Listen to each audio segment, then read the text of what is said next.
This episode of the Totally Rad Show is brought to you by Squarespace. Coming up on today's TRS, we head on down to Anaheim for Blizzcon. Rad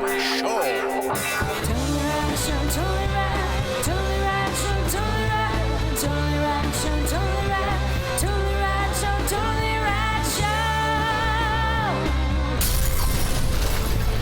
Hello everybody, and welcome to the Totally Rad Show for Monday, September 25th. We've got a big week. Yes, We've got a really big week. Obviously, today we're going to be talking all about BlizzCon. And this is Halloween. This is the mecca for Blizzard. So the week starts BlizzCon-y and kind of cool, and then ends creepy and Halloween-y. It gets dark. Because Sunday's Halloween, right? We start in the depths of hell with Diablo, and then we go deeper into the depths of hell with Halloween. With Kirby's Epic Yarn. So today we're talking about BlizzCon. Tomorrow on Tuesday we're going to be geocaching again. You guys have been requesting it, so we did it again. That's right. And then Wednesday we are talking about Kirby's Epic Yarn for the Wii, so you want to check that out. Correct. And then Thursday we start our Halloween adventure. Yeah, the end of the Halloween. With the movie Monsters. Correct. And then we wrap it up with an early look at the first 2 episodes of the new series on AMC, The Walking Dead, based on the graphic novel that we reviewed here. Yeah, zombies. We're very excited. AMC So Prime series. let's get into some BlizzCon, shall we? Yeah.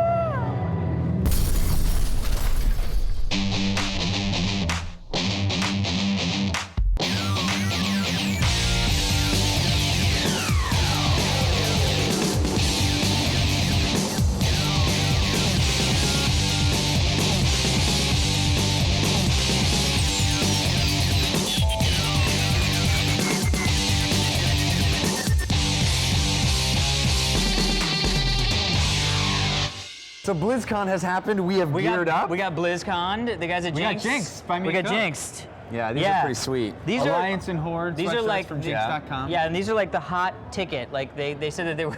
It's such high quality that they can't stock them in stores. Yes. So it's like you gotta get these bad boys online. And we've been playing and seeing all the crazy stuff that's been going on at BlizzCon. Of course, the marquee item is Diablo 3. Correct. It's the 3rd year of BlizzCon that we've seen and played Diablo 3, and they've rolled out a new character every year. This year, it's the 5th and final playable character. We got to see the Demon Hunter. Which is basically your ranged ranger kind of. Which I know is up your alley. It is up my alley, but I really, for whatever reason, Splits your arrows. I got that the joy buzz got hit by the witch doctor. Yeah, you I weren't didn't here get that to year. play it that Yeah. year, so I've only played the monk. And then played a little bit of the Demon Hunter up in the press room to get a feel, which is amazing, and it is amazing. I mean, it's not. It's Well, the like Demon saying Hunter is like gold and gold with It's sugar sort of on it. the smuggler, trapper, ranger type. You got dual wielding crossbows, which is already epic. amazing. And then there's a lot of like trapping and chaining things together. I think the real asset to that class is the dodging. Where Yeah, all the the Shadow other Vault. characters, you stand back afar and do your ranged attack, and when you get close, you do your melee. Yeah. But none of them, they have really strong attacks, but none of them are able to dodge because of that.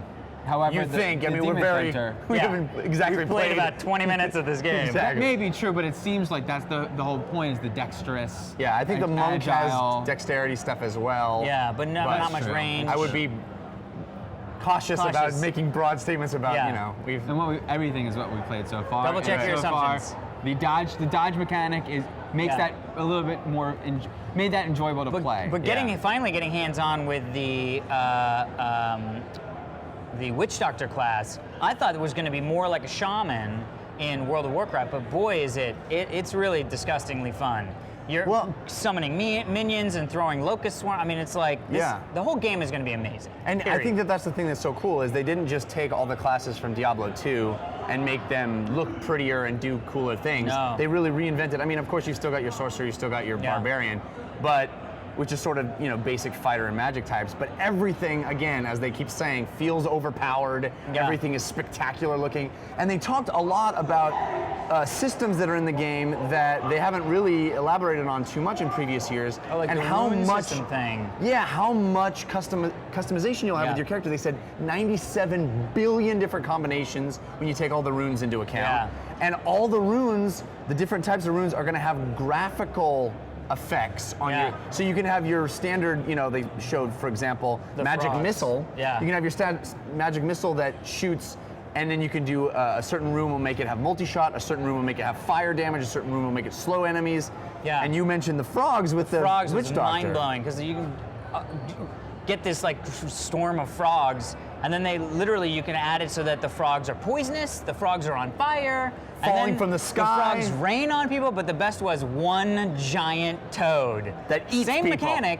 You just go, boop, and this guy just sits there, and then as soon as people come by, it's like, blah, blah, blah, and then the loot falls out. And it's amazing. And in another game, talking about graphical upgrades to a weapon that you do, like in a Ratchet and Clank, whatever, doesn't really get me excited. But the graphics in Diablo are so freaking buttery that, like, when you switch what you're doing, it looks off. It really does feel cool. And you mentioned overpowering. Even the mana pool of the wizard was cool looking. You know what I mean? Yeah. Totally. It was like gorgeous ball of goodness. Like a billiards ball of magic. Magic. It was like a ball of magic. You mentioned how overpowered things feel. And while most games, the fun is in overcoming the challenge it gives you, what is really special about Diablo and games like it, but this does very well, is the fun is in just demolishing things. And feeling powerful. It's not like I'm never gonna beat this guy. It's how cool can I beat this guy, and it's still, how cool that makes you feel but also, when there's doing still it. challenge. I mean, like, especially with some of the range classes, like when you start to get really surrounded by people, there's attitude. You know what I mean? Like, you get a little like, I'm not gonna maybe make it out of this. That's what I meant. In the dodge mechanic of the Demon Hunter, it's more about your dexterity and using the dodge, running, rolling away, and twitch. Whereas I found myself playing the wizard, I had to be strategic and doing this spell, then this spell, then this spell, and really thinking about it. But it was always feeling glorious. And there's spell combinations and between traits and slotted items and special items and all that stuff. You are really going to have, I think, much more than in any other dungeon crawler, your character that plays the way you want it to play. Yeah, and looks the way you want it to look. Because the other thing that you could do is it was clear you were getting dyes. I don't know if that's from Diablo 2. You can craft items and dye items. Create like the look that you want the item to give your character, which I think is really cool. Yeah. And of course, the other big thing that they laid on all of us is for the first time ever in a Diablo, a PvP system. And I know when we heard that announcement, all three of us were like, oh God, I'm not gonna wanna do that. Then they set it up in the press room. 2v2. We played a little 2v2. Yeah. And I think all of us were like, this is instantly fun. Instantly fun, yeah. Instantly fun. Win, lose, didn't matter. Instantly fun. Because it's arena type, small. At least the map we played was small. Not that small. Not like as small as in WoW. I mean, it wasn't that like you're right up against. You can get away and be off in a corner doing something sneaky while your other team. You know what I mean? Yeah. So it was definitely an interesting vibe. And they said that the emphasis is on team play because there are so many different combinations that they can't really balance every exact role of a character. Yeah. So they balance that by adding in teams, and so different strengths and weaknesses can play with each other. Yeah. We've played a lot of different kinds of player versus player games, from FIFA to Madden to Call of Duty. Yeah. Right? I have yet to play a experience like this game. Yeah. Because you're able to have action-oriented moments, but because it's pulled back, the teamwork, and we weren't doing a lot of that, but I sensed that when we were to really get into our characters. Yeah. This is a really unique PvP experience. This is a really unique multi-playing competitive experience. Well, just think of you hold off that with this thing, and I'll do this. And or set up your meteor shower here. I'm gonna run. He's chasing me. Go, and you run through the meteor shower. Amazing. It's a lot like arenas in WoW in a way. A little bit, but WoW is so much more like twitchy and weird, and I never enjoyed the PvP in WoW. And I do enjoy PvP, so I was always sort of disappointed that I didn't enjoy the PvP in WoW. But I think this over PvP in WoW is 100. But I will say, we also got a lot of really cool information about Cataclysm. Now, Cataclysm, we have not talked about, comes out December 7th, which is huge, because that's very soon. It's the Day of Infamy. It is the Day of Infamy. And my anniversary. And I thought that's why it was the Day of Infamy. And you were kind of like mez and mez Well, on here's it. the thing. You blew my mind this morning, and I know you know what it was, but I was like, I'm going to play the whole game again, blah, blah, blah. And you were like, well, what about from 80 to 85 and new endgame stuff? And I was like, all right, I have like 3 or 4 level 80s that I would love to level. And they showed a lot of new endgame stuff. And they showed a lot of new endgame stuff, but not only that, they started talking about the new raid systems, which, I mean, we could definitely dive into, but It's very it's very end game WoW specific. They're going to take joy all buttons. the old raids that nobody sort of plays anymore because they've all been outdated. Well, they haven't talked about the raid, doing that with the raids, right, but they're doing that with the dungeons. dungeons. Yeah. I hope that they do announce that they're going to update Karazhan so you can do that on Heroic. Because some of those raids are great content that's just sitting there. Nobody does them. I mean, they do them for fun, but that's like, but they did say that 10-man raids and 25-man raids are going to have the same loot pools. And that's huge because I always hated that, like, you can get into a 10-man raid, but I don't need anything in 10-man anymore. Yeah. And nobody's doing the 25-mans. They're just doing everything they can to make the entire experience more accessible, easier to sit down and have an evening's entertainment rather than something that takes hours and hours and hours. Well, and they hours. also said, interesting. They said that they wanted to break up some of the raids because a lot of times you'll do sections of raids and then go, okay, everybody wait, we're going to do the rest of this raid tomorrow. Now what they're going to do is those will be two separate raids. It'll be in the same milieu, sort of like the Utgard Keep and Utgard Pinnacle. Right. It'll be the same place. It'll just be two different instances, two different sets of bosses.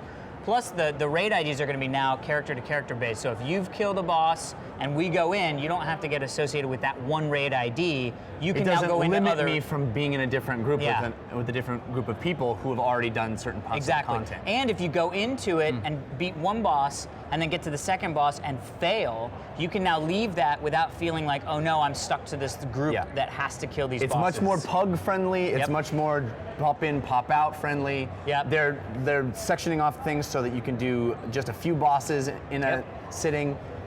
It makes me very excited for Cataclysm. I said, as weird as it sounds, I'm excited to go home and to log into my Hunter and try WoW again. And Blizzard puts together one of the best conventions specific to their stuff, but they have such deep, awesome franchises. And Which is crazy because there's only 3 games here. They really put a magnifying glass on those 3 experiences. Yeah. And I think the best thing about it is that they really pull back the curtain and have designers talking about what the considerations went into all of the decisions that made these games great. Sometimes even step by step. Yeah. So another BlizzCon in the can. Love it. Blizz. For the Horde! All right, everybody, stick around. Right after this, we're going to be trying something new, talking about this day in rad history. But first, we do want to thank our sponsor, Squarespace.com. You know it, you love it, you've heard about us talk all about it.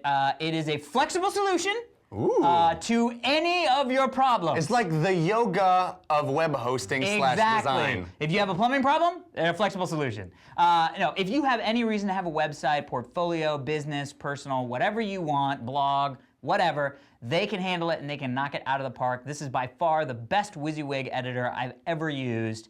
Some of the top sites on the internet are being hosted by them, so they've got the robust infrastructure to deal with all kinds of ping damage. I made it up.